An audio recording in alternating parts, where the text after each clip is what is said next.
Alors, dans l'énoncé, ce qu'il faut comprendre, c'est, ok, le système, ça va être le bâtiment. On va devoir écrire un premier principe. On vous fournit une expression de delta Q, donc cette fois-ci, il ne va pas falloir du premier principe en déduire delta Q, là, c'est déjà fourni. Par contre, ce qu'on vous fournit, c'est delta Q perdu par le bâtiment. Donc comment est-ce qu'on peut représenter ça? Si on fait un petit schéma, on va refaire un petit dessin, par exemple celui-là, non, celui-là, hop.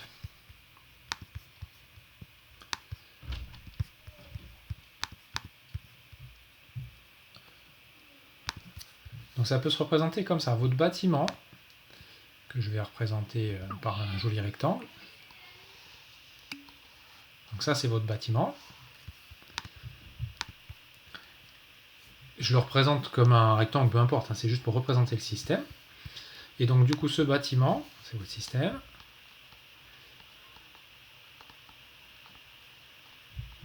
Je vais dessiner qu'est-ce qu'il reçoit de la part de l'extérieur. Donc qu'est-ce qu'il reçoit de la part de l'extérieur? Il reçoit quelque chose qui est lié au chauffage. Et il reçoit l'opposé des pertes. C'est ça qu'on fait. Donc là, c'est la représentation. Je mets toutes les flèches qui rentrent dans le système et les grandeurs que je vais exprimer sont des grandeurs algébriques. Pourquoi? Parce que le premier principe, ça va être delta U égale, etc. Ce qui est important, c'est que dans le membre de droite du premier principe, ce sont que des grandeurs qui sont reçues par le système. Donc si votre système il cède de l'énergie à l'extérieur, ça veut dire qu'il reçoit une énergie négative. Et c'est ça qu'il faut bien comprendre. Si je vous donne 100 euros, je reçois moins 100 euros. C'est exactement pareil. Donc là, la représentation avec les flèches comme ça, c'est la représentation usuelle du premier principe. Donc maintenant, je regarde la transformation. Qu'est-ce que j'ai comme info sur la transformation? Je sais que c'est une isocore. Parce que le bâtiment, il n'y a pas de raison que son volume il change. Donc je vais modéliser ça par une isocore. Et du coup, je vais écrire le premier principe entre les instants t et t plus dt. Entre deux instants élémentaires.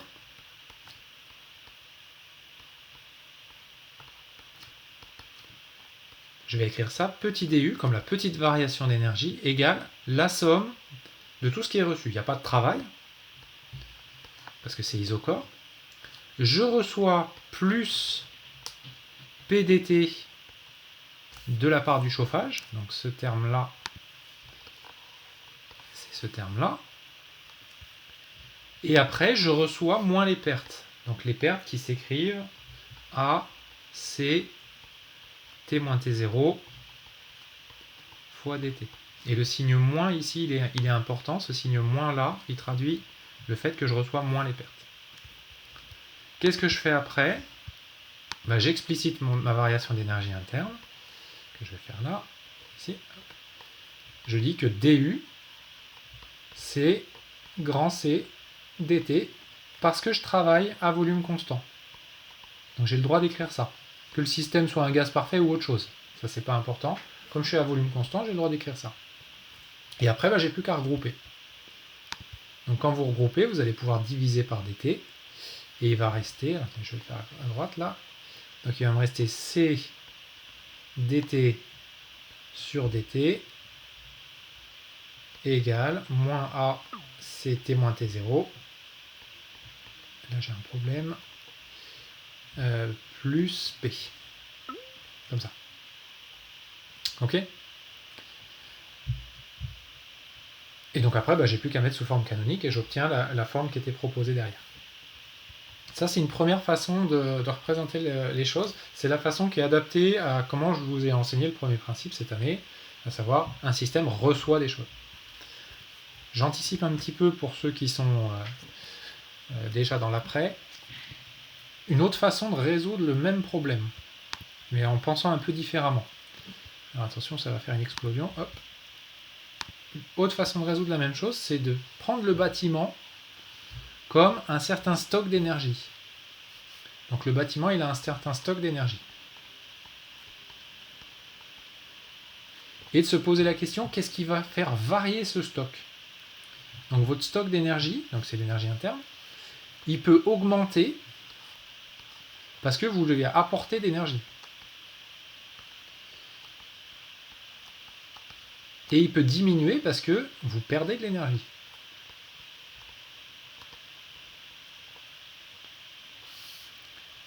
Et donc l'idée, c'est de dire la variation du stock, ça va être ce qu'on va appeler le flux. Le flux, c'est ce qui entre, ce qui sort. Donc le flux, ça va être l'apport moins la perte. Qu'est-ce qui représente la variation du stock? C'est le terme CDU. Sans le C. C'est le terme DU, variation du stock, qui sera le terme CDT. L'apport, c'est quoi? C'est PDT. Et la perte, c'est ce qui était noté delta QP. Delta QP dans le sujet. Et là, les flèches, vous voyez, elles ne sont pas dans le même sens. Là, les flèches, elles sont comptées de façon à ce que chaque flèche soit une grandeur positive. Donc ça, c'est positif. Ça, c'est positif. Donc, suivant les situations, vous avez le droit de faire soit ce que j'ai fait juste avant, soit ça. Il faut juste bien réfléchir au signe de ce que vous écrivez. Et à la fin, ça va donner la même équadif. Alors, du coup, si vous avez trouvé l'équadif, alors on va le remettre. Oui, alors Thibaut, c'est ça. En fait, on met moins delta Q parce que dans l'énoncé, le delta Q, il n'est pas reçu par le bâtiment, mais il est perdu par le bâtiment. D'accord?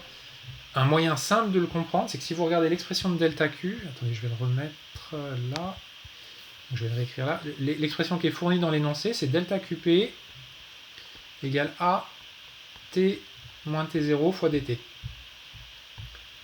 Si la température à l'intérieur de votre bâtiment, elle est supérieure à T0, dans ce cas-là, ça, ce sera positif, tout ça sera positif. D'accord? Ça veut dire quoi? Ça veut dire que votre bâtiment, oui j'ai oublié, c'est exact. Ça veut dire que votre bâtiment, il a une température plus élevée que l'extérieur. Donc il a une température plus élevée que l'extérieur. Du coup, le transfert thermique spontané, il va se faire du chaud vers le froid, il va se faire du bâtiment vers l'extérieur. Et donc le bâtiment va recevoir un transfert négatif. Thibaut, ça répond à votre question? Il a été viré, Thibaut, là, il s'est sorti tout seul. J'espère qu'il va revenir. Oui, ok. Donc Lucas, j'ai déjà rajouté. Hugo, oui, si on identifie avec une équation différentielle linéaire, le taux c'est 1 sur A dans cet exemple-là. Donc taux c'est 1 sur A. D'accord? Alors, et P sur C, P sur C c'est juste une constante. C'est le membre de droite de l'équadif. C'est une équadif linéaire avec un deuxième membre. Il y aura aussi un 1 sur A qui traîne dedans, mais bon, c'est pas très grave ça. Ouais, j'ai peut-être oublié un morceau dans mon équation. Il doit y avoir le 1 sur A aussi, vous avez raison. Là, j'ai fait sauter un A. Attendez, qu'est-ce que j'ai fait? Ouais.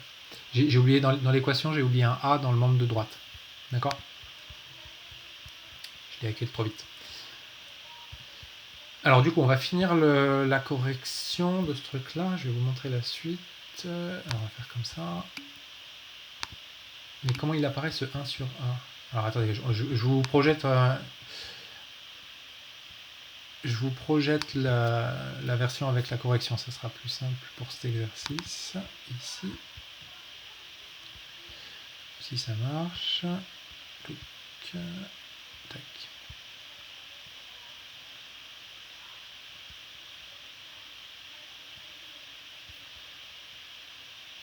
Alors attendez, on va remettre, c'est pas la bonne fenêtre, je mets juste la bonne fenêtre, tant que je retrouve comment on fait ça, c'est peut-être ça. Hop, voilà. Alors du coup, là ce que j'ai fait dans ce petit texte là, c'est j'ai fait la version je compte ce qui rentre, ce qui sort, j'essaie de compter tout de façon positive. Je fais attention à mes signes en fait, c'est ça qui est important. Donc du coup, si on revient au premier principe, qui est écrit ici, du, c'est la variation d'énergie interne, égale moins delta QP, parce que je reçois moins delta QP, plus PDT. Je remplace du par CDT, je remplace delta QP par son expression, je divise par dt, et je passe... Alors je divise tout par C, et je passe tout à gauche. Et ça me donne l'équation qui est encadrée. Qui était bonne d'ailleurs. D'accord ? Comment je résous ça ? Là, je reconnais une équation différentielle linéaire du premier ordre à coefficient constant avec second membre constant. Donc je dis solution égale solution homogène plus solution particulière. La solution homogène, je ne vais pas trop m'y intéresser. Je vais juste prendre la limite en infini. Et ça va me donner la température atteinte à l'infini, qui vaut T0 plus P sur AC. Donc T0 plus P sur AC, ça fait 298 kelvin. Ok ? Combien de temps il faut pour atteindre ça ? Là, je refais, c'est juste une équadif du premier ordre, donc il n'y a pas trop de piège. Le temps, c'est 5 fois le temps caractéristique, et vu la forme, le temps caractéristique, c'est 1 sur 1. Donc si vous calculez ça, ça fait 17 heures quelque chose. Ensuite, il y a une question qui est une question qualitative. Comment on fait pour améliorer le dispositif ? Alors ça dépend ce que vous voulez. Si vous voulez que le chauffage soit rapide, pour améliorer le dispositif, il faudrait atteindre rapidement la température infinie. Donc pour ça, il faut contrôler A, donc il faut avoir A le plus petit possible. Ça, c'est si vous voulez un chauffage rapide. C'est peut-être pas super intéressant, ça. Ce qui est plutôt intéressant, c'est d'avoir une température infinie la plus élevée possible, ce qui va vous permettre de couper votre chauffage avant d'atteindre la température infinie. Donc du coup, dans ce cas-là, on va diminuer A. Ça va augmenter la température infinie, et puis en plus, si je diminue A, alors pour le coup, si je diminue A, ça va allonger la durée du régime transitoire. D'accord ? L'intérêt de diminuer A, c'est qu'en fait, ça m'évite d'augmenter la puissance de chauffage, et du coup, ça me permet d'avoir une facture de chauffage, à la fin qui est un peu plus faible. Voilà, donc ça c'est un exemple d'exercice où on fait un bilan thermique. Et du coup, il est 11h40, on va commencer. Alors, je vais vous faire le début de l'exercice 5. Hop. Donc, je vais vous corriger le début de l'exercice 5 directement. Alors, on va mettre un dessin.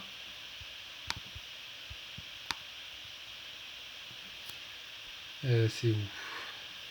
C'est là ? Non, c'est pas ça, pardon. Un dessin, je veux dire. Donc, pour cet exercice-là, on est au début de l'exercice 5. Donc, on fait une adiabatique lente d'un gaz parfait avec 2 moles, donc petit n égale 2 moles, qui passe d'un volume V0 à un volume de V0. Et on avait dit adiabatique lente.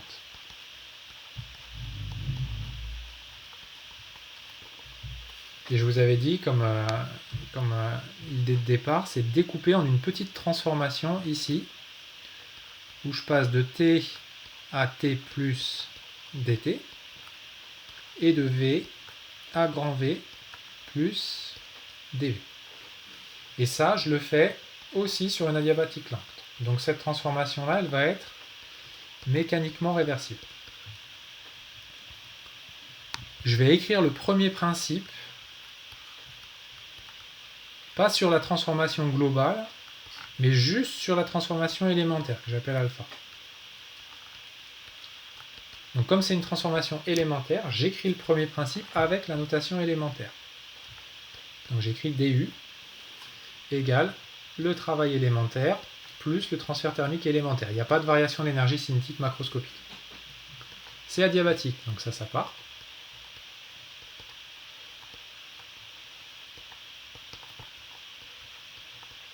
Et c'est lent, donc si c'est lent, ça veut dire que c'est mécaniquement réversible. Donc ça c'est moins PDV, parce que c'est mécaniquement réversible. Et après je vais juste remanipuler tout ça pour éliminer la pression. Parce que moi on vous demande une relation entre T et V, donc on va éliminer la pression là-dedans. Donc comment on va faire ? On va dire que du, c'est CV dt. Sauf qu'on vous donne la valeur de la capacité, on vous dit que c'est 5,5 de R en grandeur molaire, donc ça fait 5,5 de NR dt. Donc on le réécrit. Ça me fait 5 demi de nr dt. Ça c'est le membre de gauche. Et P, je vais le remplacer par son équation d'état. Donc ça va me faire nRT sur V dV. Je simplifie par N. À droite, je récupère une température, un volume. À gauche, j'ai qu'une température. Je vais séparer les variables. Je vais le faire au-dessus. Donc là, on va séparer les variables. Et on va voir si on retrouve des choses qu'on comprend. Il n'y a pas un moins. Oui, il y a un moins. J'ai oublié un... Donc j'ai fait sauter le moins. Je vais le remettre. Là, il y a un moins que j'ai fait sauter. Pourquoi c'est écrit plus? Là, il y a un moins que j'ai fait sauter. Comme ça. Donc du coup, je voulais faire un peu de ménage. Là, au-dessus. Donc là, j'ai écrit le premier principe sur la transformation élémentaire. Et maintenant, je réorganise. Donc je sépare les variables. À gauche, je laisse tout ce qui dépend de la température. Donc ça me laisse 5 demi de R. Alors je peux simplifier par R aussi d'ailleurs. Donc je vais le faire tout de suite. Fois dt sur t égale à droite, donc le R qui va sauter aussi, et il me reste le moins que je garde, dv sur v. Et ça, maintenant je vais pouvoir l'intégrer le long de la transformation. Alors je vais le faire avec un calcul totalement différentiel, comme ça vous allez voir que c'est des choses que vous savez faire. dt sur t, c'est la différentielle du logarithme népérien de t. Donc ça fait moins la différentielle du logarithme népérien de v. Et là, il y a le 5 demi qui est devant.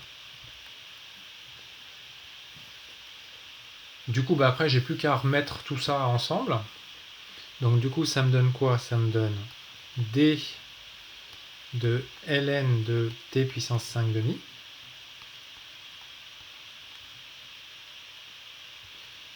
égale moins d de ln de v.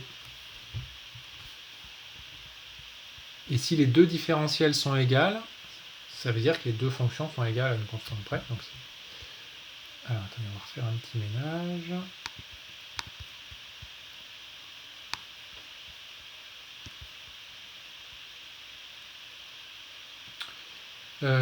Tac, comme ça.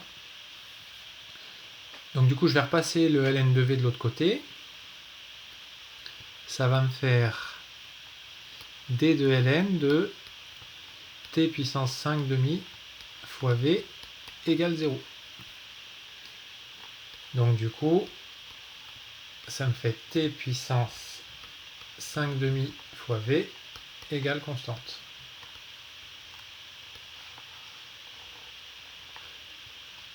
Et ça, c'est votre relation de départ. Donc du coup, alors est-ce que ça correspond à ce que j'ai écrit? J'espère que j'ai pas fait trop de fautes de frappe. Alors maintenant, on va essayer de réécrire ça en fonction du coefficient gamma. Donc on vous demande TV puissance quelque chose. Alors pourquoi c'est pas T sur V? Parce que j'ai passé le moins qui était ici, je l'ai passé dans le membre de gauche. Donc je récupère un ln de quelque chose plus ln de quelque chose. Alors Alexis, à quel moment on pense à faire ça? Et ben cet exercice là, c'est un exercice relativement difficile parce que c'est un exercice pour lequel il y a un peu de technique. D'accord? Donc c'est un exercice un peu particulier. Donc c'est un calcul où y penser tout seul, c'est pas forcément évident la première fois. Et après, petit à petit, l'année prochaine, vous allez faire beaucoup de calculs différentiels comme ça, et ça va devenir votre outil. Etienne, on peut pas intégrer. Si, on peut intégrer. On peut le faire en intégrant. Donc par exemple, je peux repartir de là et écrire que 5 demi de ln de t1 sur t0 égale moins ln de v1 sur v0, en intégrant entre l'état initial et l'état final. D'accord? Pourquoi on garde les différentiels devant les ln? Parce que j'avais dt sur t, donc dt sur t, c'est la différentielle de ln de t. D'accord? Comme ça. Alors après, c'est vrai que le d de ln de quelque chose, là, je peux enlever le ln à la fin. Romain, c'est un classique cet exo ou pas? C'est une démarche à savoir refaire vite. Alors, c'est un exo, la loi que vous êtes en train de démontrer, c'est une loi que je vais réétablir dans le prochain chapitre et qui deviendra une loi que vous pourrez réutiliser directement. Donc en fait, là, je suis en train de vous faire un exercice dans lequel on fait une preuve d'une loi qui s'appelle la loi de Laplace, que vous pourrez réutiliser derrière. D'accord? Alors du coup, nous on peut la laisser sous cette forme-là, ou alors on peut essayer de la réécrire comme ce qui est proposé. Donc qu'est-ce que c'est que le coefficient gamma? Le coefficient gamma, si CV il vaut 5 demi de R, votre gaz il est diatomique. Donc dans ce cas-là, gamma c'est 7 cinquièmes. Donc si je fais 7 cinquièmes et que je calcule après gamma moins 1, bah gamma moins 1 ça fait 2 cinquièmes. D'accord? 7 cinquièmes moins 5 cinquièmes, ça fait 2 cinquièmes. Et donc là, si vous élevez ça à la puissance 2 cinquièmes, vous allez bien avoir T, V puissance 2 cinquièmes, égale constante. Et ça, c'est gamma moins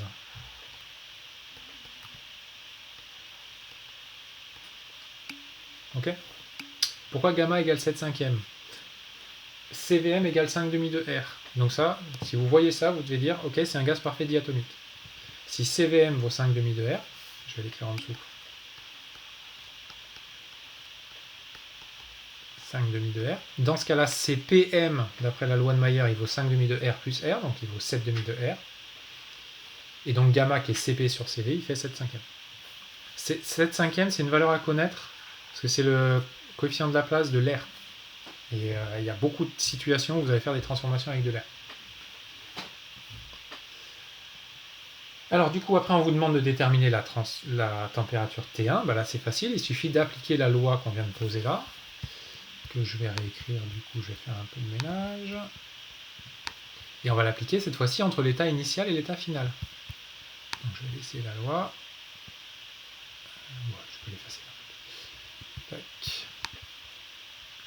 Donc nous, on sait que TV puissance 2 cinquièmes, c'est une constante le long de la transformation. Donc je l'écris à l'état initial, température T0, V0,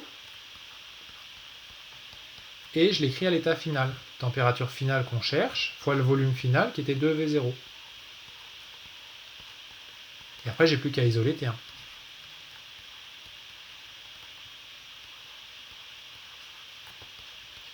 Donc ça me fait T1 égale T0. Les V0 puissance 2 cinquièmes, ils vont se simplifier. Il me reste 2 puissance moins 2 cinquièmes. Et là, j'ai trouvé la température T1. Hop. Deuxième question. À quel type de transfert est due la variation de température? Donc là, la transformation, elle était adiabatique. Mais T1, il est différent de T0. Donc le seul transfert qui est possible, c'est un travail. Donc si vous écrivez la variation d'énergie interne, delta U, ça va être égal au travail. Donc c'est une situation où c'est le travail qui est responsable d'une variation de température. Ça, c'est pour vous faire comprendre que la variation de température, elle n'est pas forcément associée au transfert thermique. Il ne faut pas confondre adiabatique et isotherme. Donc là, elle est adiabatique. Adiabatique. Mais elle est non isotherme. Et il faut bien comprendre la différence entre les deux transformations. Si vous identifiez adiabatique et isotherme, vous faites une erreur de fond. Et donc pour qu'il y ait augmentation de température, est-ce qu'il faut une compression, une dilatation du gaz? Alors là, il faut que vous comprimiez le gaz. Mais non, Thibaut, vous arriverez à faire ça en DS parce que je vous aurais préparé le travail à l'avance. Donc maintenant qu'on a débroussaillé le travail, vous allez voir que la suite, vous allez bien y arriver. Par exemple, l'exercice 6 là, que vous allez me chercher ce week-end, qui a l'air incompréhensible de présenter comme ça au départ, maintenant qu'on a fait l'exercice d'avant, là, l'exercice 3, vous allez voir que c'est pas si difficile. Ok? Alors après, la question 2, c'est une adiabatique non isotherme, on fait une compression. Et la question 3, on change de transformation, on fait une isotherme. Alors là, vous allez voir que c'est beaucoup plus rapide. Du coup, je vais avoir le temps de finir avant qu'il soit midi. Hop. Donc pour la question 3, cette fois-ci, l'état initial, c'est à volume V0. Je finis à 2V0. Mais je fais ça selon une isotherme.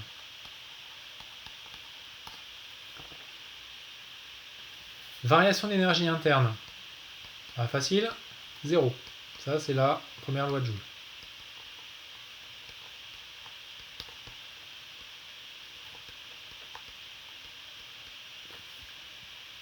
Calcul du travail, c'est une isotherme. Donc une isotherme, c'est mécaniquement réversible, c'est forcément lent. Donc W, ça va être moins intégrale de V0 à 2V0 de P extérieur dV, qui fait moins somme de V0 à 2V0 de PDV. Delta V ne vaut pas 0. C'est un 2 là que j'ai écrit. C'est delta U. Ah oui, non, pardon. J'étais pas au bon endroit. C'est delta U ici. Variation d'énergie interne. Ok. Donc pour passer de cette ligne-là à celle-là, vous dites que c'est mécaniquement réversible. Et ensuite, on l'a déjà fait le calcul du travail sur une isotherme. Vous remplacez par l'équation d'état et vous sortez ce qui est constant devant. Donc la constante, ça va être la température T0. Et il va me rester ça. Comme ça. Mécaniquement réversible, ça sert à dire que P extérieur égale P du système. À tout instant de la transformation. Ok ?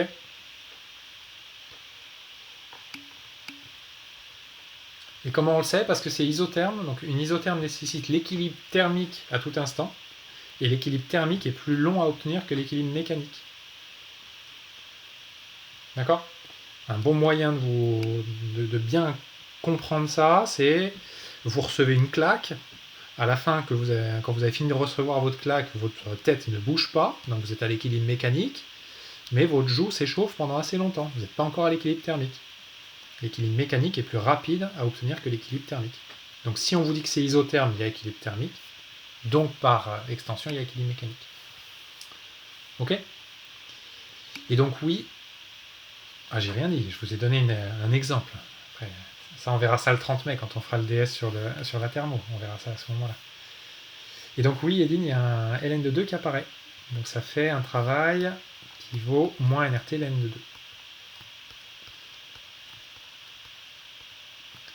Après, si je veux le transfert thermique, je fais quoi ? Je fais le premier principe. Donc Q, ça vaut delta U moins W. Donc ici, ça fait moins W. Comme ça. Et là, j'ai toutes les expressions.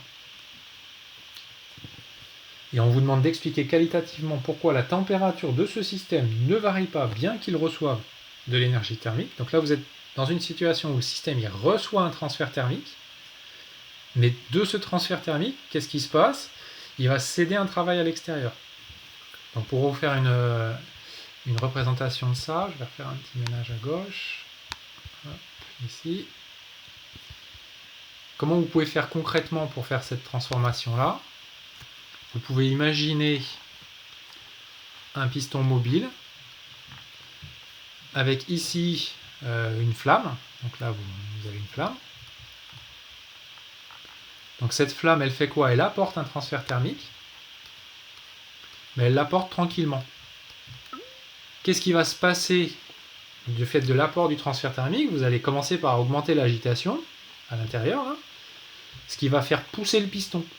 Donc le piston, il va se déplacer vers le haut. Et s'il se déplace vers le haut, c'est que vous êtes en train de céder un travail. D'accord ? Donc vous cédez le travail moins W en l'occurrence. Et dans cette transformation, l'apport, il est suffisamment tranquille, entre guillemets, pour qu'il soit directement transformé en travail.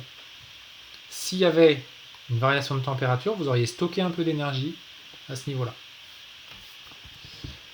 Voilà, donc ça finit l'exercice 5, et du coup ça finit ce que j'avais préparé, ce que j'avais prévu de faire pour cette séance. La semaine prochaine, alors je vous enverrai un mail comme je fais d'habitude, la semaine prochaine, On a cours lundi, mardi, mercredi. Il n'y a pas. Après, c'est le week-end de l'ascension, donc vous êtes un week-end. On finit les exos du premier principe et on fait le deuxième principe. Et la semaine d'après, on fera les machines thermiques. Et après, on aura fini la thermo pour ceux qui n'en peuvent plus de la thermo. Et du coup, on s'arrête là. Il y aura colle. Non, il n'y aura pas colle la semaine prochaine. La semaine prochaine, normalement, c'était une semaine sans colle. Donc non, il n'y aura pas de colle la semaine prochaine. Et ça sera reporté à la semaine d'après.